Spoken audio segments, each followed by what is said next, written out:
نحمد و نصلی علی رسول الکریم اما بعد فاعوذ باللہ من الشیطان الرجیم بسم اللہ الرحمن الرحیم ان اللہ و ملائکتہ یصلون علی النبی یا ایہا الذین آمنوا صلوا علیہ وسلموا تسلیما اللہم صلی علی سیدنا مولانا محمد وعلی عطرتی بیدک۔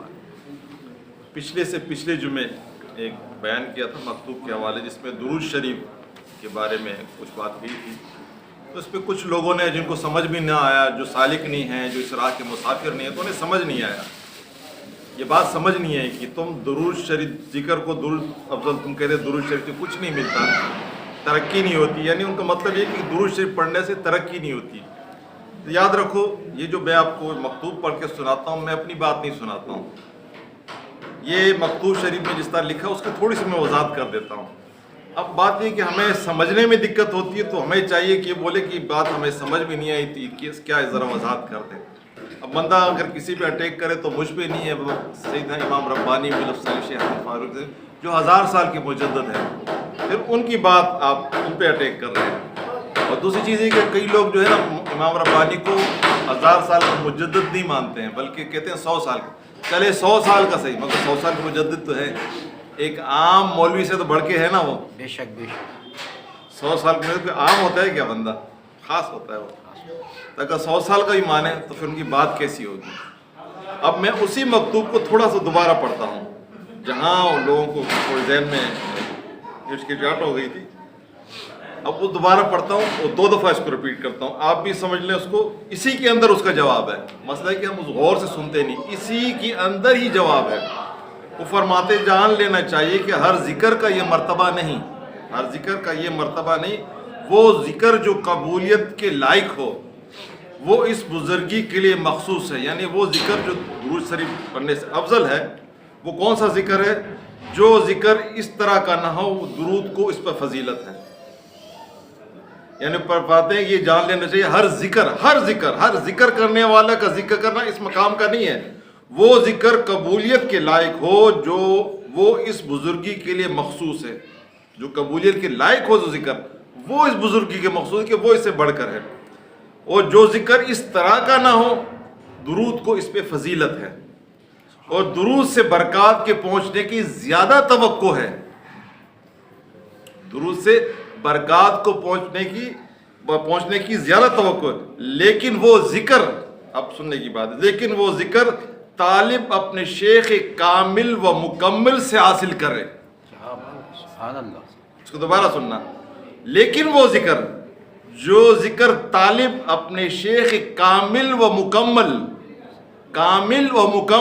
عام شیخ نہیں، سمجھ لو کیا لکھتے، کامل و مکمل سے حاصل کرے اور طریقے کی شرائط کے مطابق اس پہ مداومت کرے، وہ درود کہنے سے زیادہ بہتر ہے۔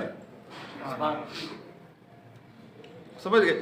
یعنی عام بندے کی بات نہیں ہو رہی ہے، عام پیروں کی بات نہیں ہو رہی، عام شیخ کی بات نہیں ہو رہی، یہ وہ شیخ جو کامل و مکمل ہو، جو اس منزل پہ پہنچا ہو۔ کون سی منزل پہ؟ جس کو حضور کی دربار میں رسائی ہو۔ بے شک سبحان اللہ۔ جس کو حضور کی دربار میں رسائی ہو، وہ اگر تمہیں ذکر دیں تو پھر اس کی فضیلت زیادہ ہے، وہ درود کہنے میں زیادہ بہتر ہے، کیونکہ یہ ذکر کا وسیلہ ہے۔ اب سنو، جب تک یہ ذکر نہ کرے گا، بڑی مین بات ہے، جب تک یہ ذکر نہ کرے گا اس ذکر تک نہیں پہنچ سکتا۔ کیا بات ہے، سبحان اللہ۔ اس آواز میں آ گئی بات؟ بے شک۔ جب تک یہ ذکر نہیں کرے گا تب تک اس ذکر کو نہیں پہنچ سکتا۔ میں بتاتا ہوں، یہی وجہ ہے کہ مشائخ طریقت قدس اللہ اسرارہم بلندی کے لیے، یاد رکھو، اب اس نقطے پہ ان کا اعتراض تھا کہ تم کہتے ہیں کہ درود شریف میں بلندی نہیں ہے اور ذکر میں بلندی ہے، کیا وجہ ہے؟ یہ ان کو سمجھ میں بات نہیں، میری بات نہیں ہے، یہ مکتوب شریف میں لکھتے ہیں، امام ربانی لکھتے ہیں کہ مشائخ طریقت قدس اللہ اسرارہم بلندی کے لیے سوائے ذکر کرنے کے اور کچھ تجویز نہیں کرتے، اس کو صرف فرائض اور سنن کی ادائیگی کا حکم دیتے ہیں اور نفلی امور سے منع کرتے ہیں۔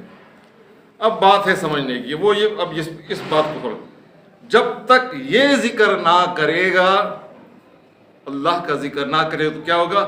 اس ذکر تک نہیں پہنچ سکتا۔ سمجھ گیا بات؟ سبحان اللہ. یعنی اب سمجھنے کی بات ہے، ہم سمجھ نہیں پاتے ہیں. حضور نے فرمایا، حدیث پاک کا مفہوم ہے کہ انسان کے دل، جب انسان گناہ کرتا ہے تو کیا ہوتا ہے، اس کے دل پہ سیاہ نقطہ لگ جاتا ہے. دوسرا گناہ کرتا ہے، دوسرا تیسرا، یہاں تک کہ دل سیاہ ہو جاتا ہے. پھر جب اللہ کا ذکر کرتا ہے تو وہ دل صاف ہونا شروع ہوتا ہے. اور ایک اور حدیث پاک ہے جس کا مفہوم ہے، حضور صلی اللہ علیہ وسلم نے فرمایا کہ لوہے کو جس طرح زنگ لگ جاتا ہے نا، دلوں کو بھی زنگ لگ جاتا ہے. اور دلوں کو زنگ کس طرح اتارا جاتا ہے؟ اللہ کے ذکر سے. اب مجھے بتاؤ، ایک شریف شخص صرف درود پڑھتا ہے، درود کی فضیلت اسے نہیں پتا. ہر عمل کا، یاد رکھو، ہر عمل کی دو چیزیں ہیں، ایک اس کا ثواب ہے، ایک اس کا نور ہے. ایک اس کا ثواب ہے، ایک اس کا نور ہے. ہم پڑھتے ہیں، ثواب تو ہمیں مل جاتا ہے، مگر نور ان کو ملتا ہے جن کا باطن صاف ہو. نور صرف ان کو ملتا ہے جن کا باطن صاف ہو. اور جب مرشد شیخ کامل، آپ دیکھتے ہیں کہ ہمارے یہاں سلسلے میں جب شیخ مرید ہوتا ہے تو کیا ہوتا ہے، مرشد اسے ذکر دیتا ہے، یہاں ہاتھ لگا کے اس کے لطائف میں ذکر دیتا ہے. تو شیخ کامل مکمل کیا کرتا ہے، اس لطائف کو کھولتا ہے تاکہ وہ نور اس کے اندر اترے، وہ اس لائق ہو کہ اس نور کو اپنے اندر سمو سکے. اب عام بندہ ذکر کرے کچھ نہیں ہوگا اس کے لیے، اس کے کیونکہ لطائف ہی نہیں کھلے. شیخ کامل نے اس کے لطائف کھولے ہی نہیں ہیں، باطن کھلا ہی نہیں ہے. اب وہ نور جو درود شریف پڑھنے سے جو کامل و اکمل نور ملتا ہے، وہ کیسے اس دل میں آئے گا، اس کی ترقی کیسے ہوگی؟ وہ تو وضو ہے تبھی پڑھے گا، وضو نہیں ہے تبھی درود تو پڑھے گا. اس کو اس کا ادب ہی نہیں ہے. یاد رکھو، درود جو کامل مکمل ہو جاتے ہیں تو وہ جب درود پڑھتے ہیں، یہاں نہیں پڑھتے، وہ حضور کے سامنے وہ جب پڑھتے ہیں حضور کے پاس تحفہ لے کے جاتے ہیں درودوں کا. کیا آپ کی پہنچے ہوئے اس مقام پہ؟ چلے اس سے نیچے آتے ہیں. جو درود پڑھتا ہے تو حضور انہیں جواب دیتے ہیں. کیا بات ہے، سبحان اللہ. کیا پہنچے اس درجے، آپ اس درجے میں پہنچے درود پڑھنے والے؟ چلے اس سے بھی تھوڑا نیچے آتے ہیں. جو درود پڑھتا ہے، ایک تو اسے جواب سنائی نہیں دیا اس نے، کم از کم اتنا تو محسوس ہو کہ میرا درود پہنچ گیا ہے حضور تک. سبحان اللہ. کیا یہ ہوتا ہے آپ کے ساتھ؟ چلے اس کو بھی چھوڑ دیں، اس سے بھی نیچے آتے ہیں. درود پڑھنے والے کو اتنا محسوس ہو جاتا ہے، جو جس کا باطن صاف ہوتا ہے، جب وہ درود پڑھتا ہے تو اس کے وہ فیوز جو ہوتے ہیں، جس کے انوار ہوتے ہیں، وہ اسے اپنے باطن میں آتے ہوئے محسوس ہوتے ہیں. کیا ہوتا ہے آپ کے ساتھ؟ پھر آپ کو فائدہ کیسے ہوگا؟ آپ کی ترقی کیسی ہوگی؟ اس درود کا نور تو آپ کو مل ہی نہیں رہا ہے. آپ کیوں؟ آپ کا باطن بند ہے، آپ کے باطن کے اندر غلاظتیں ہیں، چغلیاں ہیں، غیبتیں، حسد ہے، کینہ ہے، جھوٹ ہے، فریب ہے، بدنگاہی ہے، پتہ نہیں کیا کیا ہم نے اندر بھرا ہوا ہے. ارے پہلے یہ نکلے گا تب وہ نور آئے گا. اب بات سمجھنے کی ہے. اب وہ درود شریف اس لائق ہی نہیں ہے کیونکہ تیرے اندر غلاظت ہے، اس کا نور کیسے تجھے ملے گا؟ پہلے ذکر سے اپنے باطن کو صاف کر، اللہ کے ذکر سے بات اس لائق بن تاکہ وہ درود شریف کا نور تجھے حاصل ہو. تیرا درود شریف اس لائق ہو جائے کہ اس بارگاہ میں، کیا تو آپ سمجھتے ہیں کہ بغیر وضو کے ایسے وضو کا نام لے لیا؟ یاد رکھ، کوئی بھی درود، جیسے سیدنا کریم صلی اللہ علیہ وسلم، میں یہ پڑھتا ہوں درود شریف صلی اللہ علیہ وسلم، حضور کا نام مبارک اس پہ نہیں ہے. آپ بغیر وضو کے بھی اس درود کو پڑھ سکتے ہیں، مگر لوگ جس پہ حضور صلی اللہ علیہ وسلم اس پہ مبارک نام مبارک ہے وہ بھی بغیر وضو کے پڑھتے ہیں. آپ دیکھیں علماء کرام بیٹھے بغیر وضو کے پڑھ سکتے ہیں آپ، ٹھیک ہے نا. مگر جو عاشق ہوتا ہے، جس کا باطن کچھ ہے، وہ بغیر وضو کے صلی اللہ علیہ وسلم بھی نہیں پڑھتا. کہتا یہ بے ادبی ہے، بے شک یہ بے ادبی ہے. کیوں؟ اس کا باطن کھل چکا ہے، اسے پتہ ہے کہ اس کے انوار و تجلیات کیا ہیں. تو کیسے فائدہ ملے گا اسے جو اس کو پتہ ہی نہیں کہ درود شریف سے کیا ہوتا ہے؟ پہلے وہ ذکر سے اپنے باطن کو صاف کریں.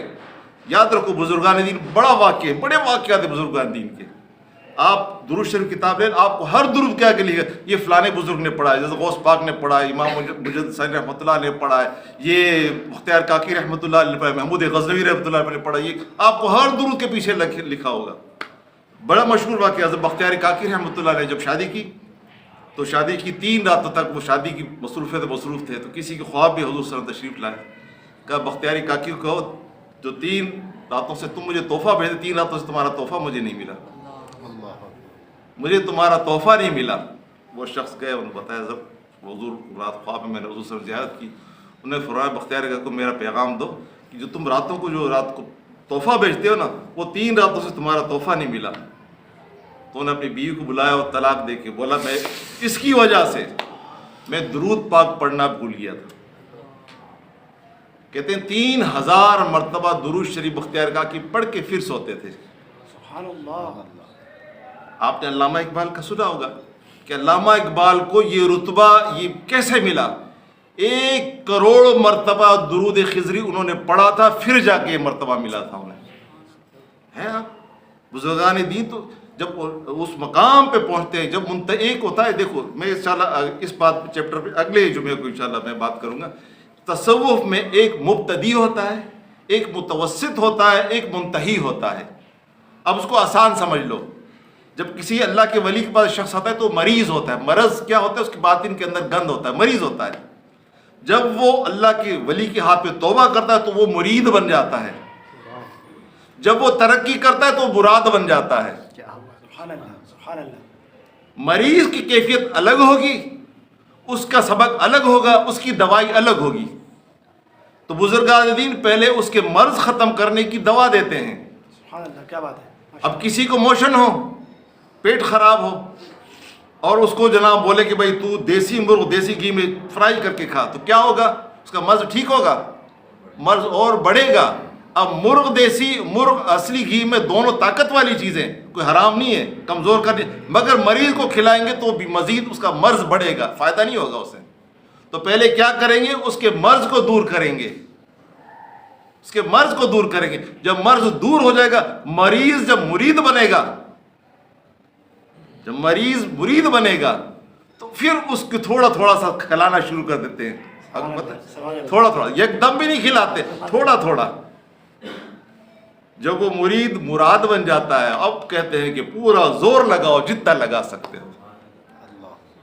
کتنی دفعہ درود شریف پڑھتے؟ کم از کم ہمارے اس طریقت پہ جو سالک ہے، جو منتہی تک کم از کم پہنچ چکے ہیں پہلی سیڑھی پہ، تو ان کو بھی کم از کم بتا رہا 1000 مرتبہ ڈیلی درود شریف پڑھنا پڑتا ہے، اور اس سے تھوڑا سا زیادہ، یعنی تھوڑا سا زیادہ 3000 مرتبہ۔